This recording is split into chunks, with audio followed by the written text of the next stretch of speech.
their naming, identification, because when we go for survey, we get a lot of sample, so we have to name them so that we can manage them and we can incorporate the genes and we can communicate with the breeders which pathotype is this.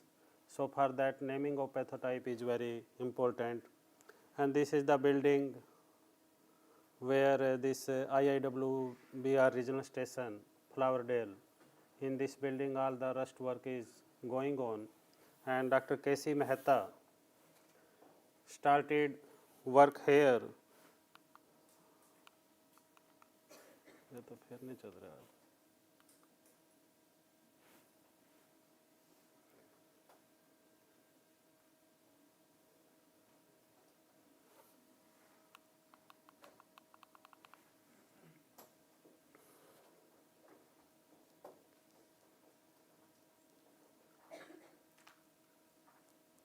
So Dr. K.C. Mehta, who was a botanist, and whatever he earned from his salary till retirement from Agra College, Karamchand Mehta, so he established a glass house at Simla, Flowerdale, and from his own savings, he started this rust work in India at Flowerdale, Simla.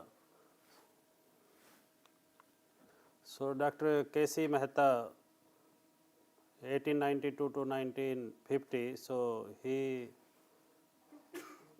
is the pioneer, father of wheat rust in India, and a lot of credit goes to Dr. K.C. Mehta for the wheat rust work in the country. You know all now these all rust, so you have learned a lot on wheat rust. So this is the amount of inoculum when there is an epidemic, and this, like the situation if we go for spray of the chemical tractor mounted spray, and a lot of inoculum, if we go ourselves in the field and there is epidemic like situation, our all clothes, our all shoes will be yellow. So a lot of inoculum sometimes produced if we cannot manage it well in time. So isolation of new pathotype, why it is required? When we get any sample, so then we have to isolate a pathotype, and that is required because we have to do the analysis of the sample and we have to know what is this, what is the novelty in this sample. Then we can go for single spore isolation. Though rust cannot grow on media, but with some chemical constituents, we can, when we put iridospore on the media, we can get some growth, but not further. So at least we can purify the rust spore by growing on media. Then we have to compare the pathotypes. That's why we require isolation of pathotype from the sample.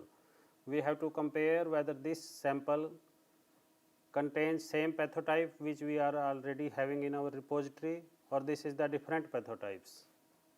Then we have to purify, we have to retest again by inoculating on the host, because it is obligate parasite.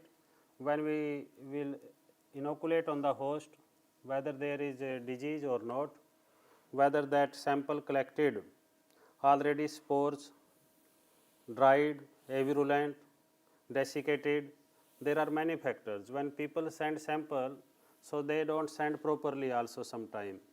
They send in polythene, and in polythene we, when get sample, there is a lot of moisture, and due to moisture there will be lot of other saprophyte on rust iridospores, and the spores get desiccated. If we put rust iridospore for 2 hours in water, they will die. So moisture is not good for the maintenance of the rust spore. Then we have to retest. Then we have to know the avirulence virulence formula for the pathotypes which we detect. Then resistant sources. If you want to know the resistant sources, for that if that pathotype is new, so that's why isolation of new pathotype is important.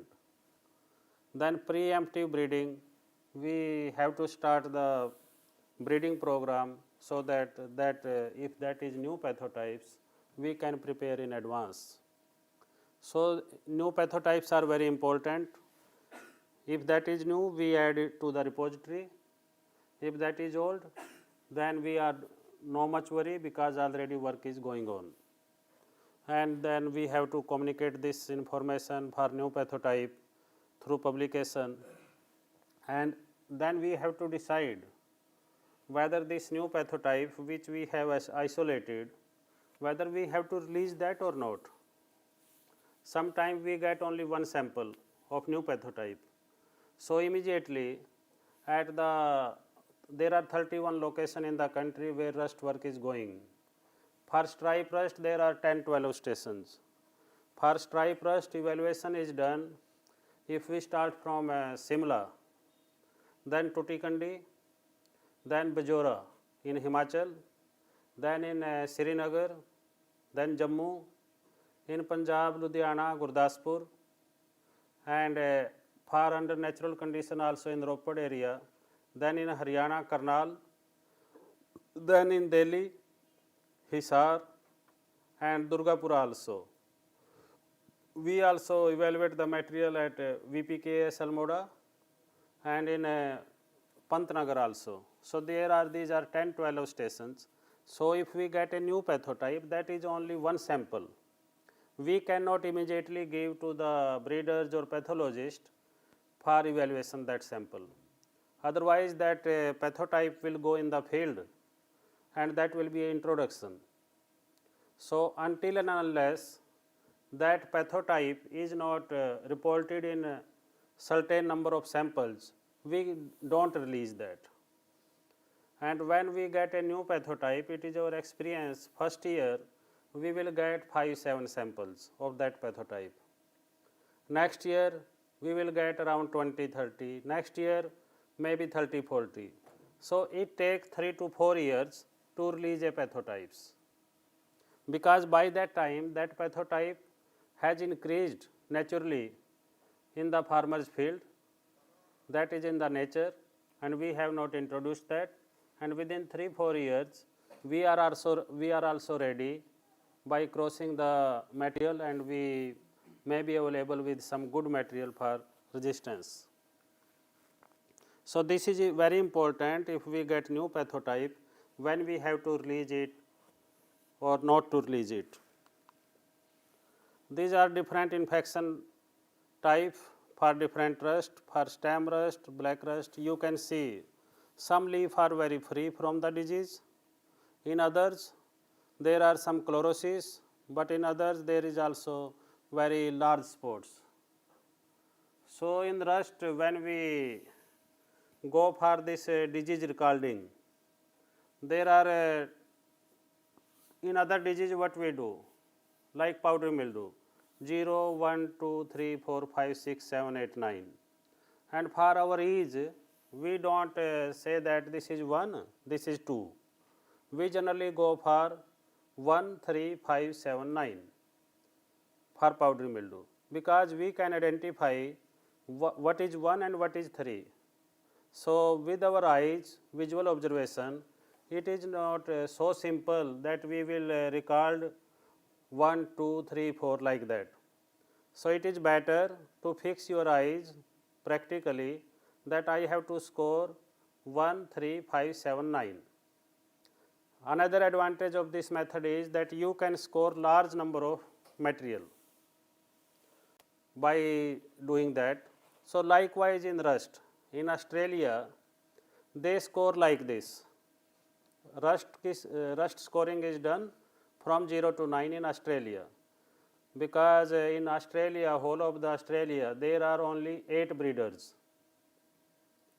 You will be surprised to know that in India there are maybe 500 scientists, but in Australia only 8 breeders. They are doing all this rust work. So they, due to the shortage of manpower also and other, they have decided we will go for 0 to 9 scale. So they screen 1,000 of line by that method. But in our country, we don't follow this 0 to 9 in our country for rust. For powdery mildew, for spot blotch, for other disease, we follow that. For spot blotch also, there is double digit scale. This double digit scale is not in rust, it is not in powdery mildew, only in spot blotch. Double digit scale mean there are two scales, 0 to 9, 0 to 9. So in the wheat plant, there is flag leaf, another is flag -1, leaf below the flag leaf. So in flag leaf, we will give recording like 0 to 9 it is 5, spot blotch infection is 5 at flag leaf. Then we will also record one leaf below the flag, that is flag -1. There may be 7, so disease score will be 57. Generally, when you will go for spot blotch screening, then this double digit scale is used, and flag leaf there will be less disease. In the below flag there will be more disease, because disease is coming from below. Spot blotch is seed borne as well as soil borne, and from the lower leaf it goes up. When flag leaf will come, then disease will come late on this, so there will be less disease on the flag leaf. So for this rust, we have different method for scoring. Like powdery mildew, spot blotch, I told they go for scoring like 1, 2, 3 like that. But here we have to see also the type of pustules, whether it is susceptible or it is MR, MS, moderately susceptible, moderately resistant, highly susceptible. So these are the different category for rust. Other disease we don't care about this, we give only the recording. So in this you can see that these are the different infection type, and on this basis we decide whether it is R, MR, MS, S.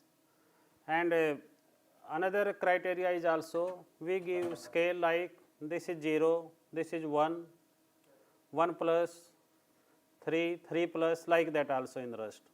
By that, if it is like 3 plus, mean more susceptibility. So this is the infection type for brown rust. So where there is chlorosis, 2 leaves are free, after that some chlorosis, mean if there is chlorosis there is less disease.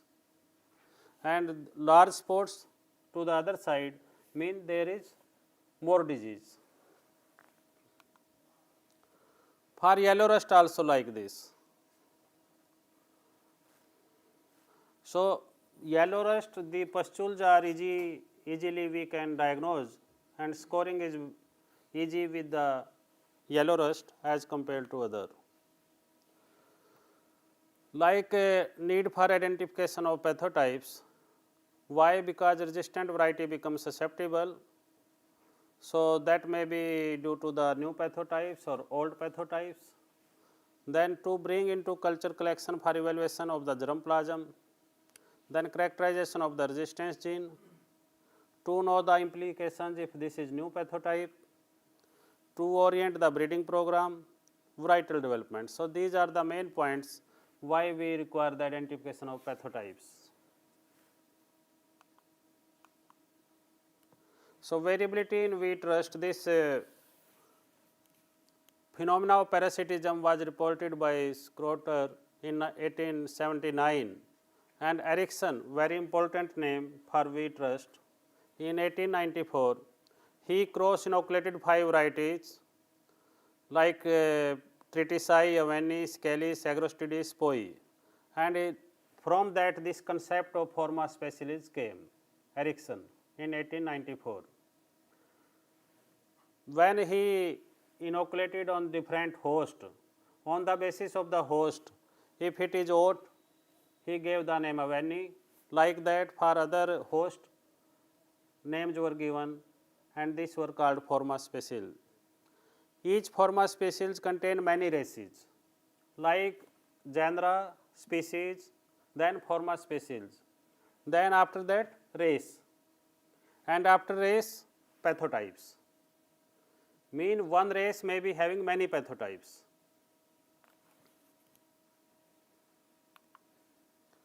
Specialization of parasitism in stem rust fungus was given by Stackman in 1914, and existence of races, Stackman and Pimjal, they gave this concept in 1917. Then on differentials, work was done by Stackman and Levin in 1922. So first differential set were given by Stackman and Levin. Leaf rust fungus, Johansson and Mainz. For stripe rust, Gessner and Strabe in 1932. So these differential set were prepared by these scientists.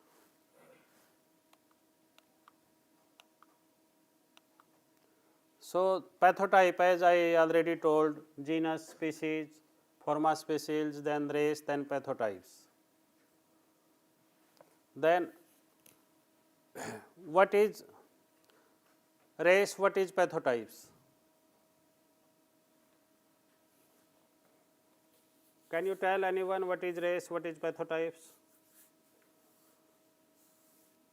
They are same, they are differentiated on the basis of their reaction, but pathotypes is the sub part of the race. Mean race is a large group. Among the race, like for leaf rust, there is 177 race, but among them 77 there are many further. 77, 1, 2, 3, 4, 5, 6, 8, 9.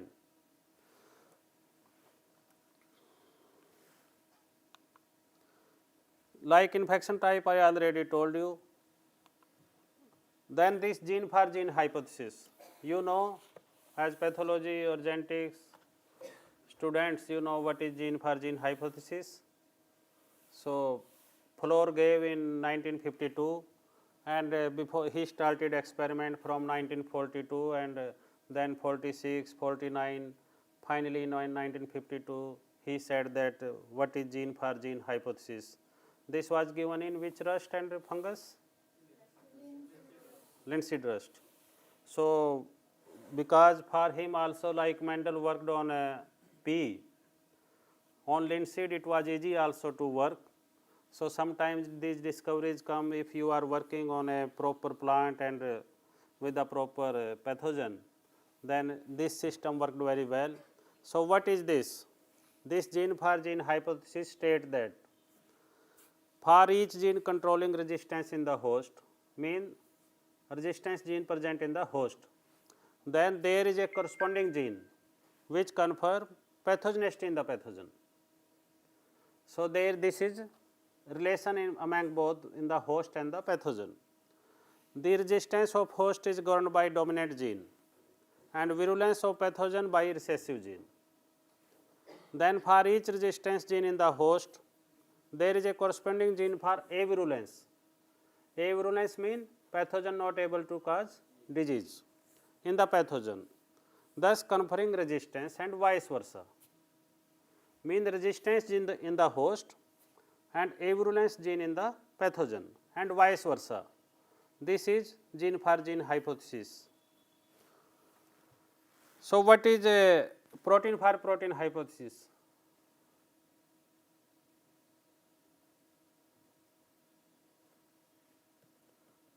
So after gene for gene hypothesis, protein for protein hypothesis was given by J. E. Vanderplank in 1978. So Vanderplank said that when the protein of the host and protein of the pathogen they copolymerizes, then there will be disease.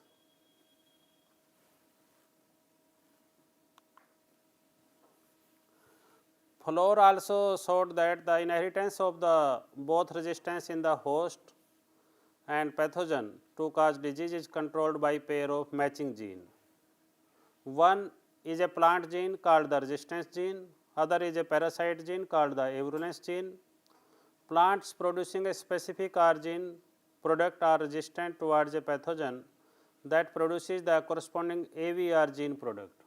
So it is clear what is in the host, what is in the pathogen, and when there will be resistance. So this is floor hypothesis for resistance. Then changing of pathotype identification system.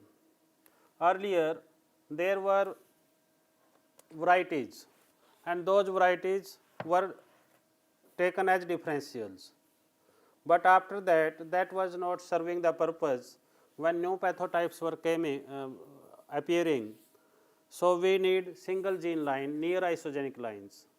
So the earlier set which were used, they were supplemented with the other varieties so that we don't miss any pathotypes. So this standard differential for the identification of black stem and brown rust, in your manual this is given. So don't leave this manual after going back from here lying like this. So try to read this. So there are differential for black rust, brown rust, yellow rust. So you will find for black rust at page 66, because sometimes in the training whatever the material is given, generally when we also go for training, for advanced training, we keep that only silent and we fixed only on the PowerPoint and other material, while a lot of valuable information is already in the lecture notes. So this here you will see standard differential. I am knowingly want to you that you should open this, and there you will find a table that what is black rust, leaf rust, stripe rust. So the standard differential for stem or black rust, there are 10, 12. So these are the varieties like Little Club, Marcus, Reliance, Kota, like that. For leaf rust, there are less, only 8. But for stripe rust, there is a long list. So this is the standard set, which is not used only within India, but in other countries also, whether it is Australia or USA. Then there is a nomenclature, how we give the name to the pathotypes. You will find a table 2 in the manual.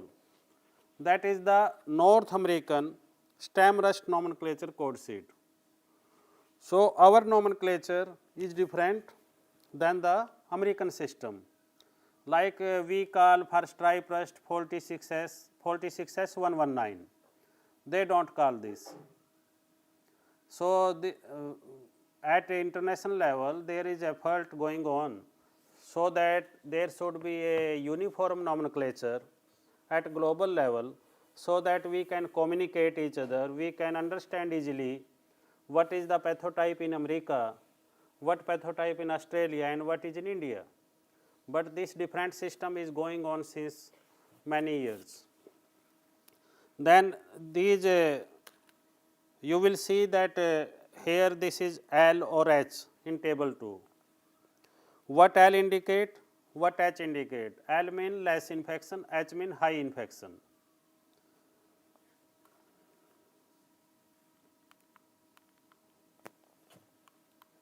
So like I was telling, what are these pathotypes?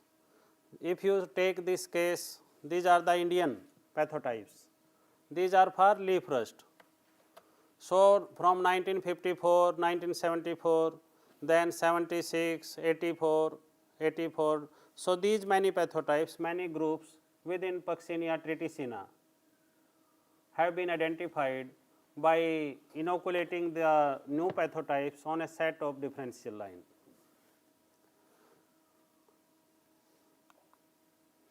This is American set for Puccinia graminis triticide identification.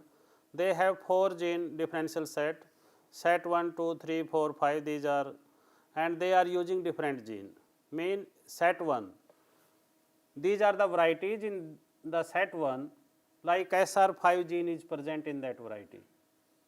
If there will be new pathotype that is able to attack this SR5, then new name will be given. So likewise this gene where I have written, they are variety or near isogenic line in which this gene is present. This is for infection type pattern. They give like in different set what they are getting L, L, L, L. If all are L, they are coding that with B. If 3 are L, 1 is H, they are coding with C. Then 2 L, then H, then L, they are coding with D. Likewise, this coding, they have established this system, and while naming the pathotypes, they are following this procedure. Yesterday, you must having some genetic variation among the pathotypes. So this is 77 group. Among these 77 group, these are different pathotypes. 109 R23, 125 R23-1, like that. So these two markers were used by Flowerdale scientists to know whether there is any such difference at molecular level or not. But till now, naming of the pathotypes in India is based only on the basis of the host differential. We use sometime markers, but not perfect markers are not available, and that is why we cannot rely only on these markers, but these help us to tell whether this is a new pathotype from the earlier one or not. These are 5 stages in wheat rust, you know by now. So which stage cause infection? Iridial stage. So life cycle of wheat stem rust in India. So this is the life cycle, you can see from this what are present in India. So other stages not reported or not documented perfectly. So generally this is the Uridia and Tilia, and we say that these Uridia, they remain present in the off season because the wheat is harvested in April from northern India, but there are some during the transport. These wheat plants wheat seed may fallen near the roadside. In the hills in Lahaul Spiti, wheat is cultivated in May, and that remain there up to October. And in between the Himalayas, there are certain places we can get wheat throughout the year. So there is a green bridge. So through that green bridge, this rust survive. But sometimes this green bridge, if we have to manage, we have to ban the wheat cultivation at some places, but that is not possible. That we cannot do. So there is a lot of work, a lot of studies are required to know what exactly it is. Again, infection type. Now, gene for gene hypothesis for these are scientists who have worked for different rust. Watson, very important name, Johansson, Rolf, and Dr. Nagarajan from India worked a lot on host differential, and at that time when he was the head Simla, this set was revisited and some other varieties were added into that. These are for Puccinia triticina. So these are the genes. So like I told that there is set 0, set A, set B. So there are some standard differential which are taken all over the world, but some we can add. So this is many genotype like RAS 3765, PBW 343, UP 2338, RAS 1555, HD 2189, Agra local. So these are having different gene. So we added to our differential list for identification of pathotypes. Like for stripe rust, you can see here that stripe rust is present only in northern India, and from the samples 6 pathotypes, this was during the last year what pathotypes they were present, and if you can see that which pathotype was present more, Again, this 46119 was found in 47.3% samples. In barley also work is going on there, and population of yellow rust of wheat was equivalent to these 4 genes I also told yesterday, YR5, 10, 15 and YRSP. For this stem rust also, there were only 134 samples, and you can see samples from which places we got, from 5 states of India, and stem rust sample we get less as compared to stripe rust or leaf rust. And this PGT in India equivalent to, this is important, that which genes have not been knocked down in India so far for stem rust. Mean this is SR26, 27, 31, 32, 35, 39, 40, 43 and like that. So, here we have written SR31, mean not knocked down. When this 31 will go away from this list, mean UG99 has come to India. So, UG99 not present in India, and these genes are safe so far.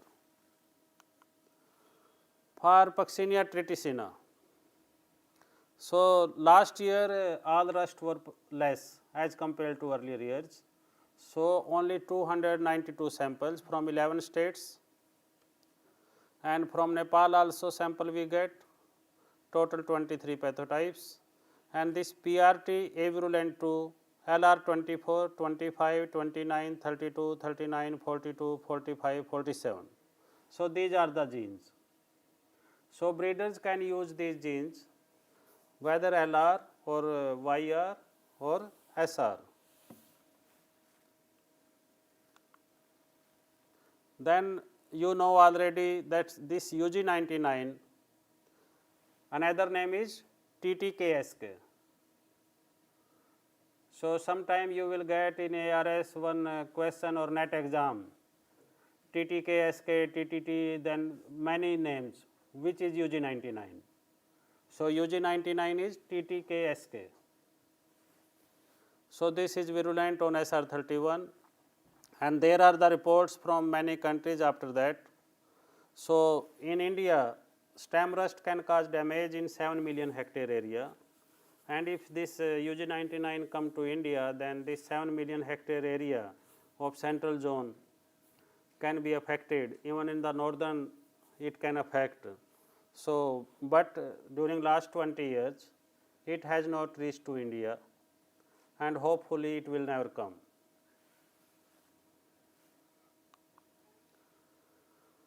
This UG99 lineage, there are many lineages, and this has been identified from 13 countries so far, and Egypt is the recent country in which UG99 race group has been detected, and latest variant is PTKSK.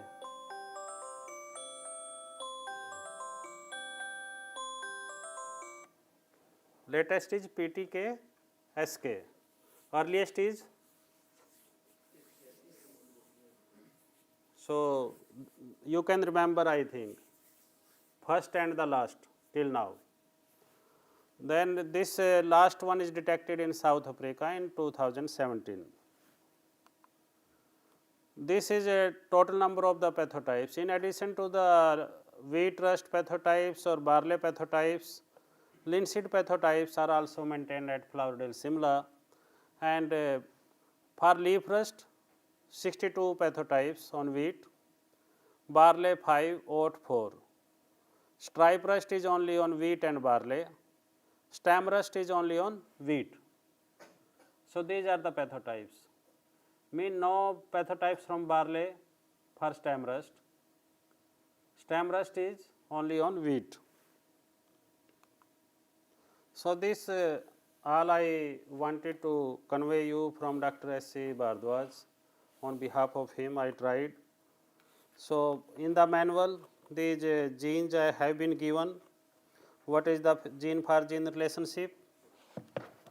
So, for this wheat rust, actually, this is a class, but for the practical purpose, if you get some time opportunity to, if you are working on wheat rust, so my suggestion guidance to is at least spend 1 week at Flowerdale.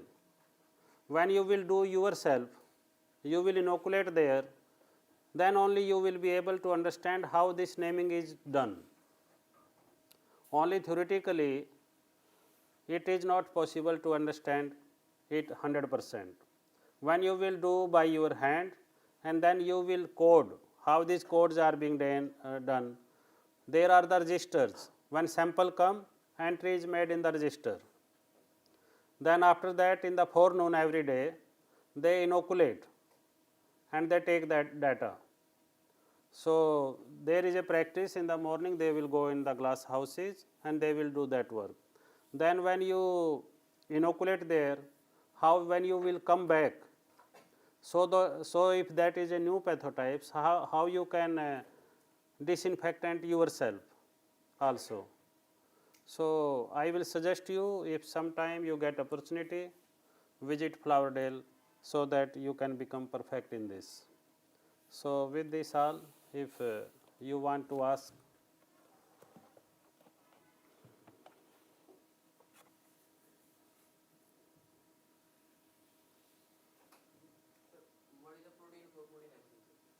When protein of the host and protein of the pathogen, they identify, they co-polymerizes.